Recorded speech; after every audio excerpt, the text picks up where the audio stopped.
இன்னைக்கு இந்த கூட்டத்தை பார்த்த உடனே திராவிட முன்னேற்ற கழகத்துல இருக்குது அத்தனை பேர் வீட்டுல பயந்துட்டு உட்கார்ந்துட்டு இருக்காங்க. ஏன்னா இன்னைக்கு இங்க வந்திருக்கிற கூட்டம் ஒவ்வொரு இடத்துல திமுக காரங்க காசு கொடுத்துட்டு பிரியாணி கொடுத்துட்டு கூட்டிட்டு வர கூட்டம் கிடையாது. இது நீதிக்காக போராடிட்டு இருக்க வந்த கூட்டம். இது ஒவ்வொரு தாய்மார்கள் வீட்டுல ஒரு பெண் குழந்தை வச்சுக்கிற ஒவ்வொரு வீட்டிலையும் இன்னைக்கு எல்லாரும் அண்ணா பல்கலைக்கழகத்துல ஒரு மாணவிக்கு ஈடுபட்ட ஒரு பிரச்சனைனால தெருவுக்கு வந்து போராடிட்டு இருக்காங்க. இது பிஜேபியோட பிரச்சனை கிடையாது. தமிழகத்துல வாழ்ற ஒவ்வொரு வீட்டோட பிரச்சனை. இன்னைக்கு இங்க இருக்கிற ஒவ்வொரு தாய்மார்கள் கிட்டயும் ஒவ்வொரு ஆண்கள் கிட்டயும் உங்க வீட்டுல ஒரு பெண் குழந்தை இருக்கு, வீட்டுல பெண்கள் இருக்காங்க, ஒரு தாய் இருக்கு, சகோதரி இருக்கு, மனைவி இருக்கு, உங்க பெண் குழந்தை இருக்கு. நீங்க சொல்லுங்க, இன்னைக்கு உங்க வீட்டுல இந்த மாதிரி பிரச்சனை நடந்தா நீங்க எப்படி இருப்பீங்க? நீங்க வந்து பேசாம உட்கார்ந்துட்டு நடந்தது நடக்கட்டும், நம்ம வீட்டுல நடக்கல, பக்கத்து வீட்டுல தான் நடந்திருக்கு, இதுக்கு நமக்கு சம்பந்தம் இல்ல, நம்ம வீட்டுல பிரச்சனை வரும்போது குரல் கொடுக்கலாம்னா நீங்க இருப்பீங்களா? இன்னைக்கு திராவிட முன்னேற்ற கழகத்திலிருந்து எல்லாரும் பார்த்து நீங்க வந்து பப்ளிசிட்டி தேடிட்டு இருக்கீங்கிறாங்க. விளம்பரம் தேடக்கூடிய பிஜேபி கிடையாது. இன்னைக்கு உலகத்துல மிக சிறந்த ஆட்சி ஏது, கட்சி ஏது கேட்டாக்கா பாஜக. உலகத்துல மிக சிறந்த தலைவர் யாருன்னு கேட்டா நம்ம பிரதமர் நரேந்திர மோடி அவர்கள் சொல்றாங்க. பப்ளிசிட்டி தேவைப்படுது, விளம்பரம் தேவைப்படுது. உங்களுக்கு ஒவ்வொரு இடத்துலயும் கையில பேப்பர் வச்சுட்டு படிக்கிறீங்களே, மாண்புமிகு முதலமைச்சர் ஸ்டாலின் அவர்களே, நான் உங்களை பார்த்து கேட்கிறேன், பெண்கள் பாதுகாக்கிறது இப்படிதானா? நீங்க தேர்தலுக்குள்ள ஜெயிக்கிறதுக்கு முன்னாடி தேர்தல் அறிக்கையில பல விஷயங்கள் சொன்னீங்க. நேத்தும் வந்து என்ன பண்ணிருக்கீங்க, பெண்களுக்காக ஏதோ ஒரு புதுசா ஒரு திட்டத்தை கொண்டு வந்திருக்கீங்க. பெண்கள் காப்பாத்துறதுக்கு வக்கில்ல, பெண்களுக்கு திட்டம் கொடுத்துட்டு இருக்கீங்களா? பெண்கள் முதல்ல காப்பாத்துங்க ஐயா.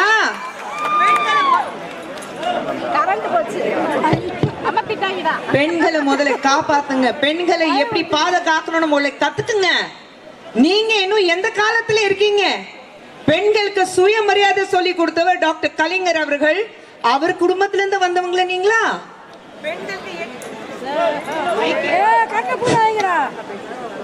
நீங்க முதல்ல கத்துக்குங்க. உங்க வீட்லயே பெண்கள் இருக்காங்க, நீங்க என்ன பண்ணிட்டு இருக்கீங்க? ஒவ்வொரு இடத்துக்கு போகும்போது கூட்டத்து மட்டும் வந்தா போதும், கையில ஒரு பேப்பர் வச்சுட்டு படிச்சா போதும். பொய்யான பித்தலாட்டம், பொய் பித்தலாட்டம், இதுதான் பொய்யான வாக்குறுதி. இது வரைக்கும் இந்த 4 வருடத்துல என்ன பண்ணிருக்கீங்க? ஒண்ணுமே பண்ணல. நீங்க என்ன செலவாயிருக்கு அது கூட உங்களுக்கு தெரியாது. எல்லாமே வந்து நீங்க யூனியன் கவர்மெண்ட் மேல போடுறீங்க. சென்ட்ரல் கவர்மெண்ட் எங்களுக்கு காசு கொடுக்கல. எவ்வளவு காசு உங்க வீட்டுக்கு வந்திருக்குன்னா இது மக்கள், தமிழ்நாட்டுல வாழ்ற ஒவ்வொரு மக்களுக்கு தெரியும். நீங்க ஊழல் சொல்லும் போது பேர் போன ஒரு கட்சி திராவிட முன்னேற்ற கழகம். நீங்க வந்து ஊழல் பத்தி மத்தவங்களை பார்த்துட்டு கை நீட்டி பேசக்கூடாது.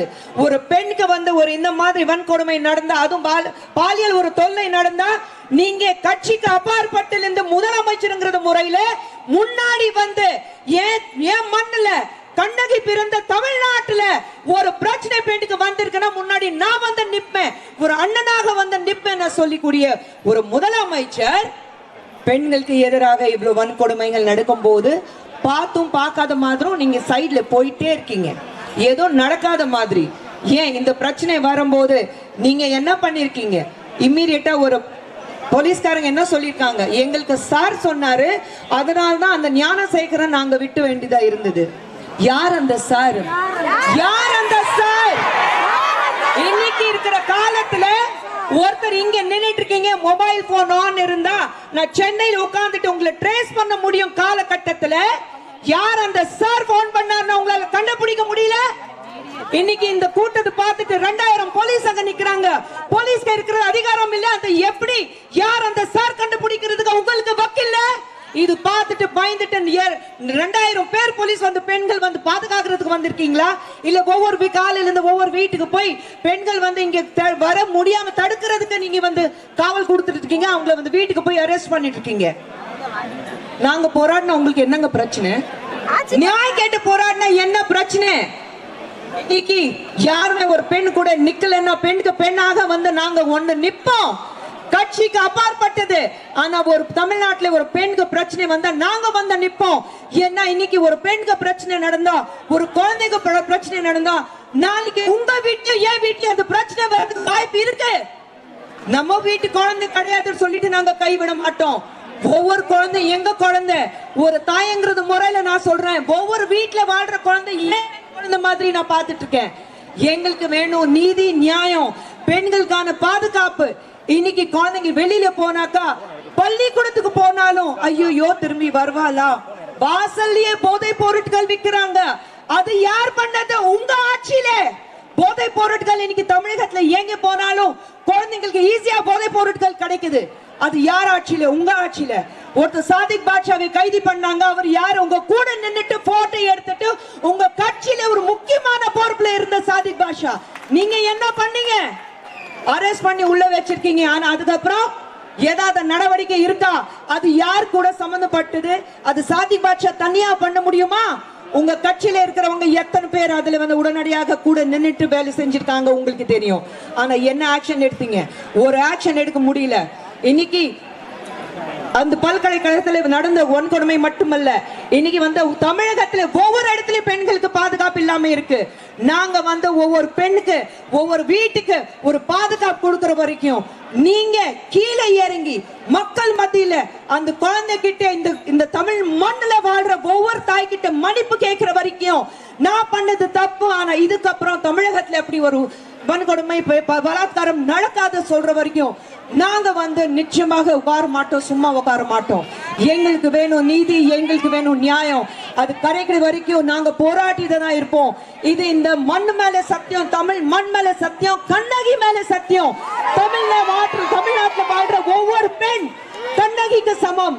எங்களுக்கு நியாயம் வேணும். அது கிடைக்கிற வரைக்கும் நாங்க சும்மா விட மாட்டோம். இந்த இடத்துல இருந்து மாண்புமிகு முதலமைச்சர் ஸ்டாலின் அவர்களுக்கு நான் ஒரே ஒரு விஷயம் சொல்ல விரும்புறேன். இது வெறும் ஆரம்பம். இது அப்படியே போயிட்டே இருக்கும். நாங்க வந்து ஒவ்வொரு விஷயத்துக்கு சும்மா இருக்க போறது இல்லை. நீங்க போலீஸ் சேவை விட்டாலும், எங்களை கைது பண்ணாலும், நீங்க வந்து ஹவுஸ் அரெஸ்ட் பண்ணாலும் எங்களுக்கு கவலை கிடையாது. நாங்க தெருக்கு வருவோம், போராடுவோம். நீதி கிடைக்கிற வரைக்கும் குரல் கொடுத்துட்டு தான் இருப்போம். நீங்க கேட்டதா ஆகணும். அதுதான் நாங்க உறுதியா இருக்கோம். கூட இருக்கிறீங்களா? நியாயம் கிடைக்கிற வரைக்கும் கூட இருக்கிறீங்களா? இது இன்னைக்கு நாளைக்கு முடிகிற விஷயம் கிடையாது. உங்களுக்கு மட்டுமல்ல, எனக்கு மட்டுமல்ல. நம்மளுடைய குரல் தமிழ்நாட்டுல ஒவ்வொரு தெருக்கும், ஒவ்வொரு வீட்டுக்கு போகணும். நமக்கு நியாயம் கிடைக்கிற வரைக்கும், ஒவ்வொரு பெண் குழந்தைக்கு பாதுகாப்பு கிடைக்கிற வரைக்கும் நம்ம போராடிட்டு தான் இருப்போம். நாரி சக்தி நான் சொல்வாரு பிரதமர் மோடி அவர்கள். அந்த நாரி சக்தி என்னென்ன காமிப்போம், அது வரைக்கும் போராடிட்டு தான் இருப்போம். கூடவே இருங்க. நம்ம வந்து இது நம்ம போராட்டம் கிடையாது, தமிழகத்தில் வாழ்ற ஒவ்வொரு பெண்ணோடைய போராட்டம் இது. இது நம்ம கூட இருந்துட்டு நிச்சயமாக அந்த மாண்பு மட்டும் இல்ல, மத்தவங்களுக்கு இதுக்கு முன்னாடியும் நடந்த அத்தனை கொடுமைகளுக்கு நமக்கு பதில் வேணும், பதில் அளித்து தீரணும் முதலமைச்சர் அவர்கள். சோ கூடவே இருங்க, நாங்க உங்க கூட இருக்கோம். சொல்ல